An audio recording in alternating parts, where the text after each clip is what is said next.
Hello student, I am Pathak sir. Today we will learn the first poem, The Fountain, composed by James Russell Lowell, a renowned poet whose poem basically on nature, in which the poet wants to learn the quality of the fountain as changefulness, freshness, constancy, and other qualities like performing action every time. This poem, The Fountain, the poet describes the three aspects of the fountain, like morning, night, as well as starlight. In three different aspects, the poet finds the constancy in performing lesson,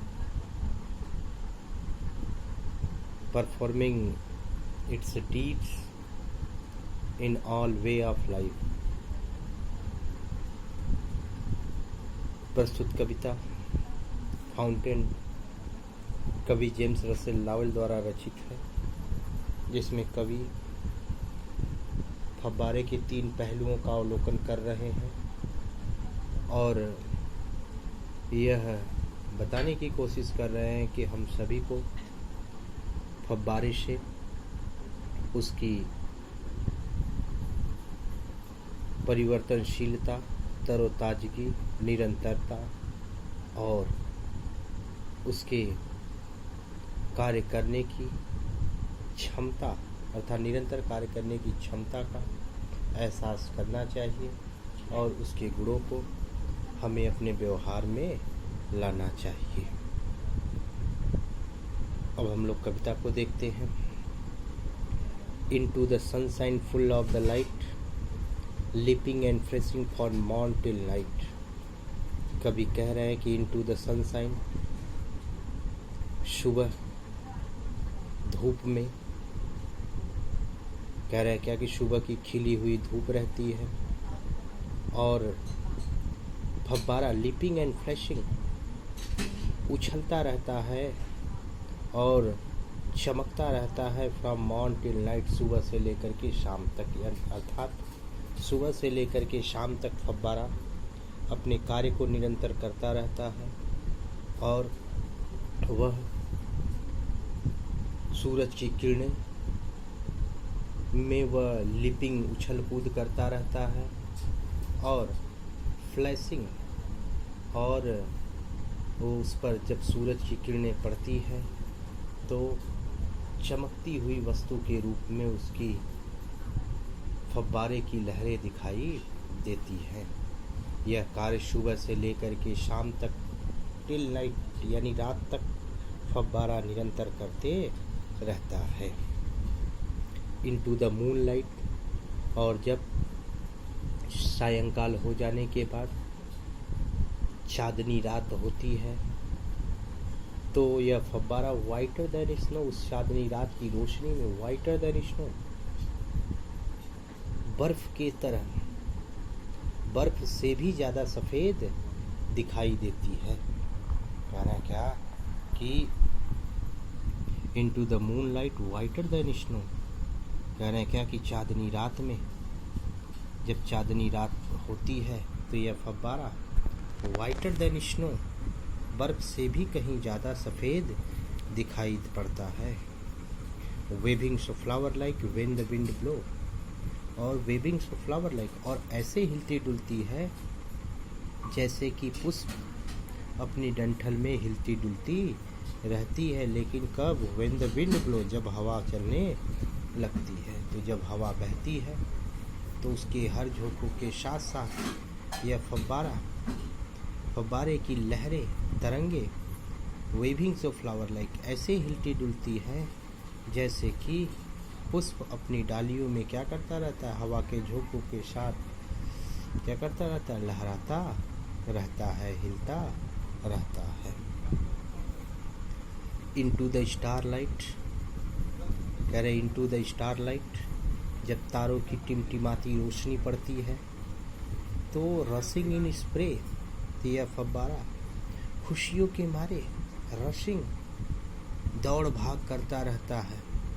कह रहे क्या कि rushing इन spray, कह रहे क्या कि फुहारे rushing दौड़ते रहते हैं, भागते रहते हैं।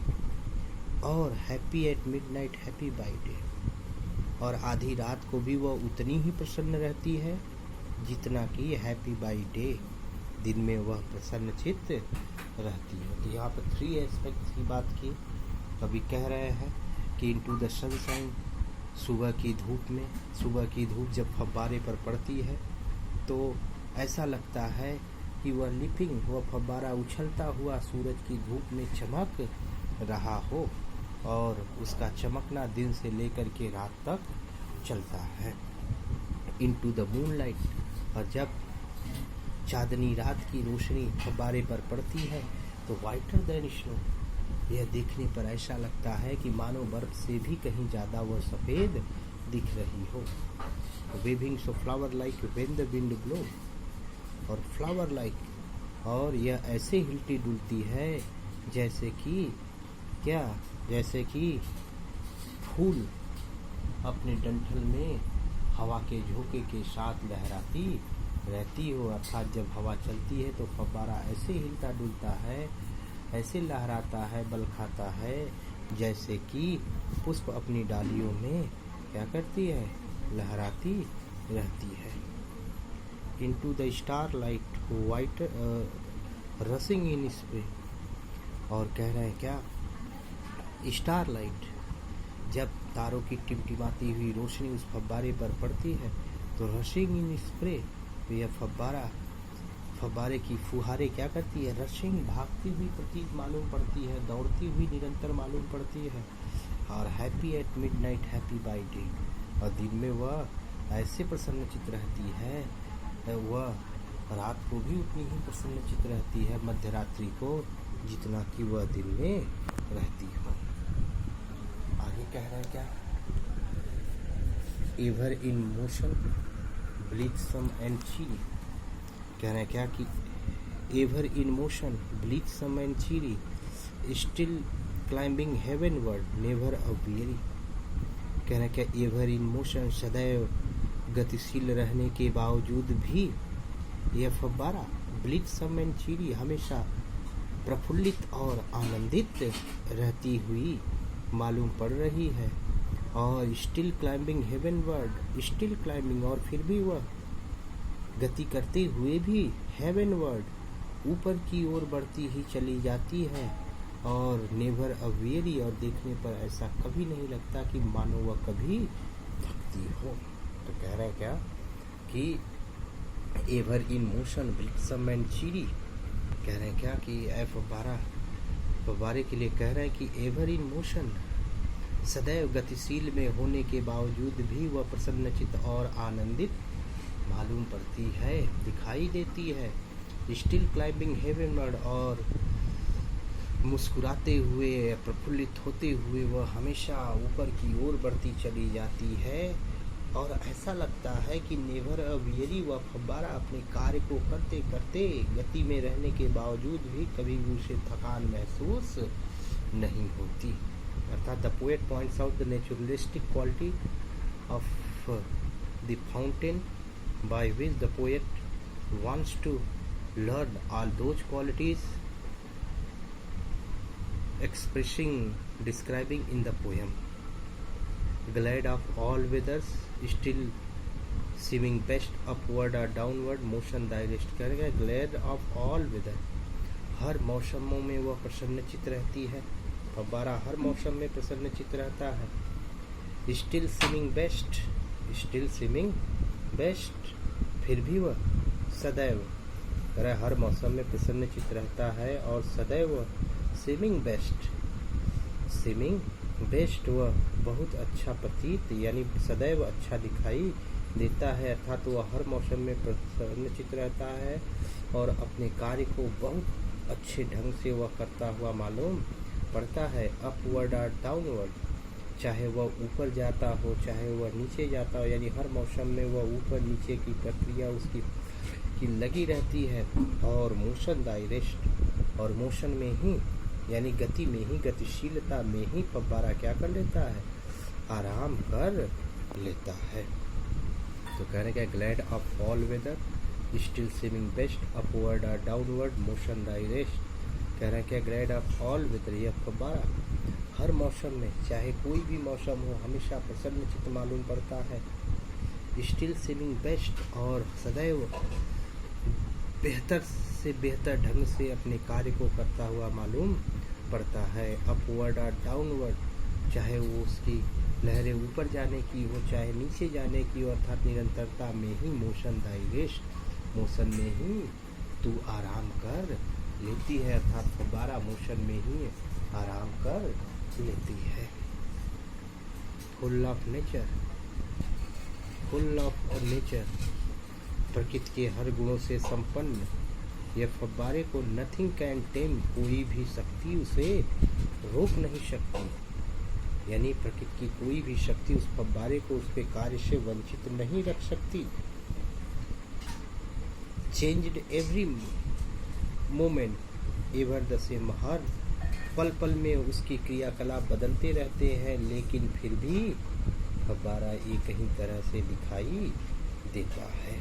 कभी कह रहे हैं क्या कि full of nature nothing can time, full of nature, प्राकृतिक गुणों से संपन्न अर्थात स्वाभाविक गुणों से संपन्न रहने वाली यह फव्वारे को नथिंग कैन टेम, दुनिया की कोई भी ताकत रोक नहीं पाती है, अर्थात इसके कार्य को प्रभावित नहीं कर पाती है। यह फव्वारा निरंतर ही अपने कार्य को करता रहता है। चेंज्ड एवरी मोमेंट, हर पल हर क्षण यह फव्वारा क्या करता है, चेंज, बदलता रहता है, अपने कार्य को बदलता रहता है।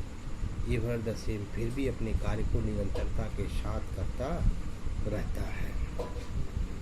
Ceaseless aspiring, ceaseless content, darkness और sunshine, thy element. Ceaseless aspiring, सदैव एस्पायरिंग, ऊपर बढ़ने की कामना रखने वाली। सीजलेस कंटेंट, निरंतर ही यह संतुष्ट मालूम पड़ती है। डार्कनेस और सनशाइन, चाहे वह दिन हो चाहे रात हो। डाई एलिमेंट ही इसके तत्व है, अर्थात वह निरंतर क्या करती रहती है, एस्पायरिंग, पाने की लालसा में ऊपर बढ़ती रहती है। सीजलेस कंटेंट, और सदैव वह क्या रहती है, संतुष्ट मालूम पड़ती है। डार्कनेस और सनशाइन, चाहे दिन हो चाहे रात हो। डाई एलिमेंट, ये सारे गुण अर्थात निरंतर कार्य करने की प्रवृत्ति और हमेशा संतुष्ट, आत्मसंतुष्ट रहने के गुण जो हैं इस फव्वारे में देखने को मिलते हैं। अतः कवि कह रहे हैं क्या कि glorious fountain, a glorious fountain, glorious का मतलब होता है अलौकिक, दिव्य, प्राकृतिक शक्तियों से भरी हुई ए फव्वारा। लेट माई हार्ट बी, मेरे भी हृदय को कर दो फ्रेश, बिल्कुल तरोताज़ा, चेंजफुल, परिवर्तनशील, कॉन्स्टेंट, निरंतर, अपवर्ड, हमेशा ऊपर की ओर बढ़ती चली जाए, लाइक दी, आपकी तरह। अर्थात कभी कह रहे हैं क्या, ग्लोरियस फाउंटेन, है भव्य दिव्य अलौकिक फव्वारा प्राकृतिक गुणों से। कवि जो है यहाँ पर फव्वारे को ग्लोरियस कर रहे हैं, ग्लोरियस कहते हुए संबोधित करते हुए कह रहे हैं कि ऐ फव्वारा क्या करो, लेट माई हार्ट बी, मेरे हृदय को भी बना दो, अर्थात मुझे भी कर दो अपनी तरह, लाइक दी, अपनी तरह, और वो भी कैसे, फ्रेश, यानी तरोताज़ा रहने वाला, मुझे भी कर दो। चेंजफुल, मुझे भी परिवर्तनशील बना दो। कॉन्स्टेंट, मुझे भी निरंतर कार्य करने के लिए बना दो। अपवर्ड, लाइक दी, और मैं भी आपकी ही तरह हमेशा लक्ष्य की ओर बढ़ता चलूँ। अर्थात कवि कह रहे हैं क्या कि फव्वारे से व्यक्ति को हमेशा फ्रेशनेस, तरोताजगी महसूस करनी चाहिए। चेंजफुल, अपने अंदर परिवर्तनशीलता लानी चाहिए। कांस्टेंट, निरंतरता, संतुष्टि का भाव विकसित करना चाहिए और हमेशा अपने लक्ष्य की ओर बढ़ते रहना चाहिए। अर्थात कवि जो है फव्वारे के माध्यम से फव्वारे के गुणों को आत्मसात करने की जो है व्याख्या कर रहे हैं कि यह फव्वारा जो है यह अपने गुणों को फव्वारे को देख करके हर मानव उनके गुणों को आत्मसात करने की कोशिश